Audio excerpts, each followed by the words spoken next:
اگر قرآن کریم فرقان حمید کی تفسیر میں پڑھ رہا تھا کہ حضرت سیدنا یونس علیہ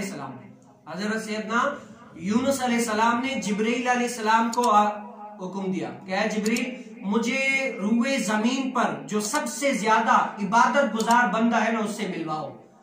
تو جیسے ہی نبی کا حکم تھا تو حضرت سیدنا جبریل علیہ السلام اس یونس علیہ السلام کو کسی جنگل کی طرف لے کر گئے. جنگل کی طرف گئے تو وہاں پر ایسا جنگل جہاں پر لوگوں کا کوئی گمان ہی نہیں ہے اور وہاں پر بھی کوئی گھر وغیرہ ہے ہی نہیں, بیابان ہی بیابان, جنگل ہی جنگل. وہاں پر دیکھا دور سے لے کر کہا کہ وہ بندہ جو پڑا ہوا ہے نا وہ عبادت گزار ہے.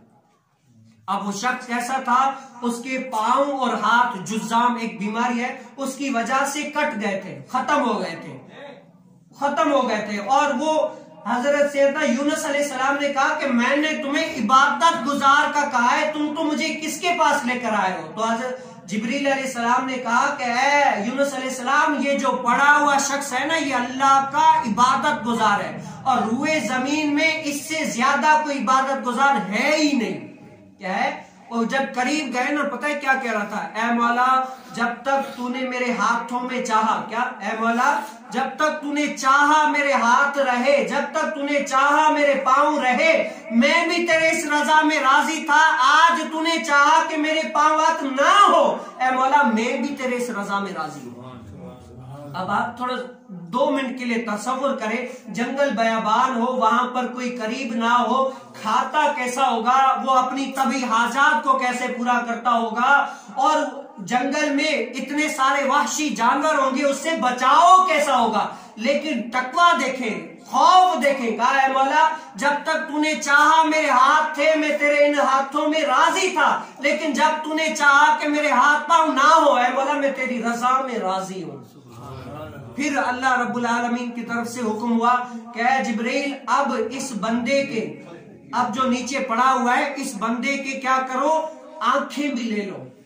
پاؤں ہے نہیں, ہاتھ ہے نہیں, دونوں ہی نہیں ہے, صرف ایسے ہی پڑا ہوا ہے, صرف دیکھنے کے لیے کیا آنکھیں ہی ہیں, اس کے علاوہ اور کچھ بھی نہیں ہے, آنکھیں بھی لے لو.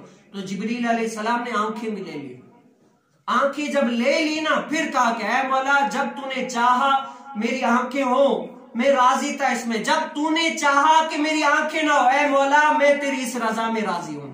جے میرا رب میرے دکھ وچ راضی تے میں سکھان چلے وچ. کیا میرا رب اگر میرے اس حال میں راضی ہے نا تو اے مولا میں بھی اس حال میں راضی ہوں, اگر تو راضی ہے تو میں بھی راضی ہوں. پھر حضرت سیدنا جبریل علیہ السلام آئے, کہا کہ اے عابد اگر تو کہے تو ہم سارے دعا کرتے ہیں اللہ رب العالمین سے کہ اے مولا اس بندے کو ہاتھ بھی دے دے دوبارہ, اگر تو کیا رب تعالیٰ کن فرما دے تو کیا نہیں ہو سکتا, سب کچھ ہو سکتا ہے. کیا ہے اے مولا اگر تو چاہے, اے بندے اگر تو چاہے نا, ہم اللہ رب العالمین سے دعا کرتے ہیں تیرے ہاتھ بھی صحیح سلامت ہو جائیں گے, تجھے آنکھیں بھی مل جائیں گی. تو اس عبادت گزار نے کہا کہ نہیں, اگر میرا رب میرے اس حال میں راضی ہے نا تو میں بھی اس حال میں راضی ہوں, دعا کرنے کی ضرورت نہیں ہے. اگر رب میرے اس حال میں راضی ہے تو میں بھی راضی ہوں. بتاؤ یہ اگر یہ والا تقویٰ اگر ہمارے پاس آ گیا تو ہم کہاں سے کہاں پہنچیں گے. ہمیں اگر ذرہ برابر تکلیف پہنچتی ہے تو ہم پورے گوٹ کو ایک کر دیتے ہیں, پورے یعنی لوگ سنتے ہیں کہ ہمیں تکلیف ہے تکلیف ہے تکلیف, لیکن اس تکلیف پر صبر کر اجر کتنا ہے. اگر رب تعالیٰ آپ کے اس تکلیف میں راضی ہے تو آپ کو اور کیا چاہیے, کیا ہے اور کیا